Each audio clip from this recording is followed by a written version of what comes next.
बिस्मिल्लाहिर्रहमानिर्रहीम। अस्सलाम वालेकुम। मैं हूं फ़हीम अख्तर, एक और नए व्लॉग के साथ हाज़िर खिदमत हूं। नाज़रीन, मुस्लिम लीग नून परेशान है। मुस्लिम लीग नून से उनका जो सियासी बयानिया है वो नहीं बन पा रहा। अचानक एमरजेंसी में लंदन के अंदर एक अहम मुलाकात होती है। मुलाकात क्या बल्कि एक अहम इजलास होता है। शहबाज शरीफ साहब साबिक़ वज़ीर आज़म हैं, नवाज़ शरीफ के भाई हैं। उनकी साहबजादी मरीम नवाज़ साहिबा, वो इसहाक डार और बाकी मुस्लिम लीग नून के जो सीनियर और सरकर्दा रहनुमा हैं, उनको अचानक लंदन बुला लिया जाता है।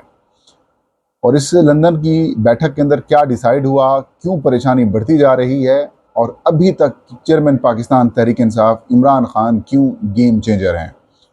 इमरान खान के ऊपर कौन दबाव डाल रहा है और इमरान खान को क्या ऑफर्स की जा रही हैं, और क्या एस्टैब्लिशमेंट, हमारी एस्टैब्लिशमेंट को पीपल्स पार्टी या फिर मुस्लिम लीग नून, इन दोनों में से कौन काबिल कबूल होगा, कौन काबिल मंजूर होगा।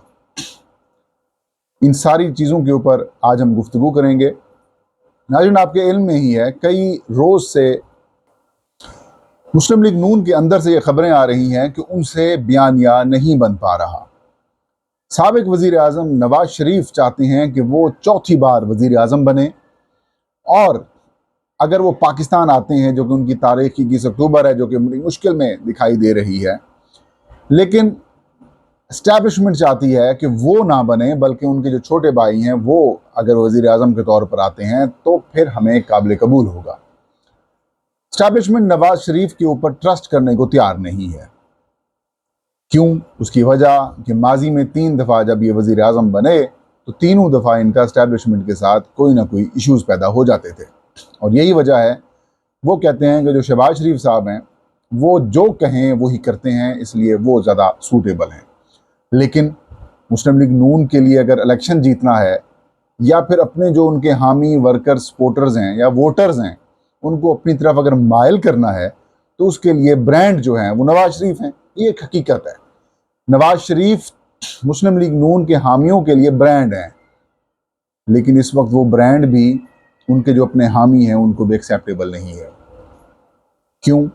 वोट को इज्जत दो का नारा जिस तरीके से इन्होंने अपने इस नारे को लीरो लीर किया, और जिस तरीके से इन्होंने एक चलती हुकूमत को ख़त्म किया, उसके बाद इनका जो नारा था वोट को इज्जत दो, वो तो ख़त्म हो चुका है। अप्रैल 2022 ये एक ऐसा महीना और साल रहेगा जो कि मुस्लिम लीग नून पीपल्स पार्टी की तारीख़ के अंदर जब जब कोई तारीख़ लिखेगा तब तब ये तारीख़ या ये महीना याद आएगा कि किस तरीके से इन दोनों बड़ी सियासी जमातों ने एक चलती हुकूमत का ख़ात्मा किया, और फिर एक हुकूमत ऐसी बनाई जिसके अंदर तमाम सियासी जमातें शामिल हैं, और एक जो सियासी जमात पार्लिमान में है वो इनसे बाहर है। वोट को इज्जत दो का नारा ख़त्म हो गया, एस्टैब्लिशमेंट मुखालिफ बातें ख़त्म हो गई, और अचानक ऐसी खामोशी छा गई मुस्लिम लीग नून के कैंप के अंदर कि इन अप्रैल 2022 के बाद जितने भी इन्होंने ज़िमनी इलेक्शंस लड़े हैं, मेजॉरिटी में इनको शिकस्त हुई है। और जहाँ जहाँ तहरीक इंसाफ पहले 2018 के आम इंतखाबात में बाई इलेक्शंस के अंदर उनकी रेशो अगर देखिए तो वो हार की तरफ ज़्यादा थे, अचानक उनकी जो जीत है पीटीआई की अप्रैल 2022 के बाद बढ़ना शुरू हो गई। और फिर एक सियासी इंतकाम का एक ऐसा दौर शुरू हुआ शहबाज शरीफ साहब के दौर के अंदर जिसका कोई अंजाम ही नहीं है। वो सियासी इंतकाम अब रियासती इंतकाम में तब्दील हो चुका है, और तहरीक इंसाफ उसकी टारगेट है। शायद इतने ज़्यादा मुकदमात किसी और सिविलियन साबिक वज़ीर आज़म के ऊपर नहीं होंगे, या किसी और सिविलियन शहरी या फिर साबिक वज़ीर आज़म के ऊपर नहीं होंगे, जितने साबिक वज़ीर आज़म इमरान खान साहब के ऊपर हैं। और इमरान खान साहब अभी तक भी उनकी जो गिरफ्तारी और उनकी जो अटक जेल के अंदर जो कैद हैं, उनकी जो कैद और जो सज़ा है वो पाकिस्तान के निज़ाम इंसाफ और कानून के ऊपर उनका मजाक उड़ा रही है। दुनिया भर में चेयरमैन पाकिस्तान तहरीक इंसाफ इमरान खान साहब की गिरफ्तारी के ऊपर क्वेश्चंस उठाए जा रहे हैं। पाकिस्तान की आवाम के अंदर अगर आप आज गैर जानिबदाराना और मुनसफाना सर्वे करवा लें तो 100 में से लगभग 95% लोग यही कहेंगे कि इमरान खान साहब के साथ ज़्यादती हो रही है, तहरीक इंसाफ के साथ ज़्यादती हो रही है। और रही सही कसर कल निगरान वज़ीर आज़म अनवारुल हक काकड़ साहब ने कह दिया कि चेयरमैन PTI या फिर तहरीक इंसाफ के बगैर भी मुनसिफाना इंतखाबात हो सकते हैं। ये क्या है? बुनियादी तौर पर ये तहरीक इंसाफ को डराने, धमकाने और उन्हें दबाव में लाने की एक कोशिश है। मैं अपने पहले कुछ व्लॉग्स के अंदर भी ये कह चुका हूँ, ये बात बता चुका हूँ कि PTI को या फिर चेयरमैन पाकिस्तान तहरीक इंसाफ को ये पेशकश की जा रही है कि भाई साहब आप बाहर चले जाएं, यानी कि इमरान खान साहब आप बाहर चले जाएं। आप जब बाहर जाएंगे तो फिर आपकी जो जमात है वो इंतखाबात में भी कॉन्टेस्ट करेगी, लेकिन आप उसके अंदर हिस्सेदार नहीं होंगे और फिर हम इंतखाबात भी कराएंगे। फिर मोहम्मद अली दुरानी साहब को बीच में जो है वो पेस्ट किया जाता है, सदर से मिलते हैं, उसके बाद फिर आर्मी चीफ से और फिर कुछ और लोगों के साथ उनकी मुलाकातें होती हैं और इन मुलाकातों के बाद PTI की लीडरशिप से भी मुलाकात होती है। फिर सदर मुमलिकत से दोबारा मोहम्मद अली दुरानी मिलते हैं और कुछ जो TV चैनल्स इंटरव्यू के अंदर जो चीज़ें उनके सामने आई हैं वो यही है कि भाई गरीब आवाम का सोचो, इंतखाबात की तरफ जाओ, महंगाई ख़त्म करो, डॉलर पाकिस्तानी मीशत को संभालो और सियासी जमातें मिल बैठ कर सियासी इतफाक़ राय से कुछ फैसले करें। अब इसका मकसद सीधा सीधा यही है कि चेयरमैन पाकिस्तान तहरीक इंसाफ को कहा जाए कि वो बाहर चले जाएं ताकि पाकिस्तान के अंदर इंतखाबात हो सकें। मुस्लिम लीग नून ये समझती है कि हमने एस्टैब्लिशमेंट को दबाव में डालना है और उनसे ये वो काम करवाना है जो लंदन प्लान इमरान खान साहब कहते रहे हैं कि जिस तरीके से नवाज शरीफ और मरीम नवाज 2018 के इंतखाबात के अंदर जेल में थी, वैसे ही इमरान खान जेल में हो, फिर इंतखाबात करवाए जाएँ। अब इमरान खान साहब जेल में, तहरीक इंसाफ की बतौर सियासी जमात उसको इतना तोड़ फोड़ दिया है कि अगर आज PTI को इंटर पार्टी इंतखाबात कराने पड़ जाएँ तो ये एक हकीकत है कि तहरीक इंसाफ इंटर पार्टी इंतखाबात नहीं करवा सकेगी, क्योंकि जो जो लोग भी उम्मीदवार उनके सामने आएंगे, वर्कर सामने आएंगे, उनको अरेस्ट कर लिया जाएगा। कोई मुकदमा है या फिर नहीं है, आप उनके ऊपर MPO भी लगा देंगे। तो अब भी मतलब सारा लंदन प्लान इम्प्लीमेंट होने के बावजूद भी अगर आप इंतखाबात नहीं करवा रहे तो उसका मतलब ये है कि आप अवामी तौर पर आपकी मकबूलियत ख़त्म हो चुकी है। आप अवामी सतह के ऊपर इस लेवल के ऊपर आ चुके हैं कि अब आपको ना एस्टैब्लिशमेंट की सीढ़ी बचा पा रही है और ना ही आपकी कोई ऐसी बातें जो हैं वो बचा पा रही हैं। अब कुछ लोगों की तरफ से सोशल मीडिया के ऊपर ये बातें भी पब्लिक की जा रही हैं या कहा जा रहा है कि नवाज शरीफ को वापस जब बुलाएंगे तो उनको खुदा न खास्ता सुमा खुदा न खास्ता, ज़ाहिर पाकिस्तान ऐसी सूरत हाल का मुताबिल नहीं हो सकता कि उनके साथ बेनज़ीर भुट्टो वाला काम किया जाए और उसके बाद शहबाज शरीफ दोबारा आ जाए। अब इसके अंदर हकीकत है या फिर नहीं है, लेकिन ये सोशल मीडिया के ऊपर है, लेकिन अल्लाह ना करे कि इसके अंदर किसी किस्म की कोई हकीकत हो। लेकिन पाकिस्तानी सियासत है, इसमें कुछ भी हो सकता है।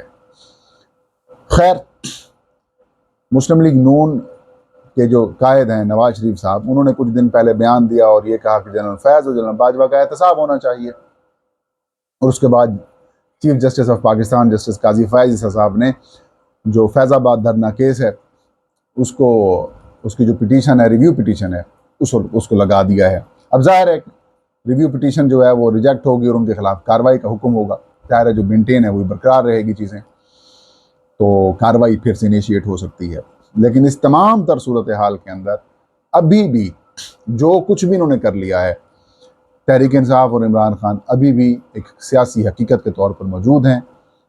तहरीक इंसाफ का बैलेट पेपर के ऊपर अगर इंतखाबी निशान आ गया तो फिर बाकी जितनी सियासी जमातें ये बना लें या बनवा लें या जो मौजूद हैं इनको जितनी सपोर्ट कर लें, फिर तहरीक इंसाफ को हराना मुश्किल नहीं बल्कि नामुमकिन होगा। ये एक हकीकत है, क्योंकि PTI का प्लान यही है कि जो वकला होंगे वो तहरीक इंसाफ के उम्मीदवार होंगे, और अगर आप वकील को हरा देते हैं तो ये मुश्किल ही होगा।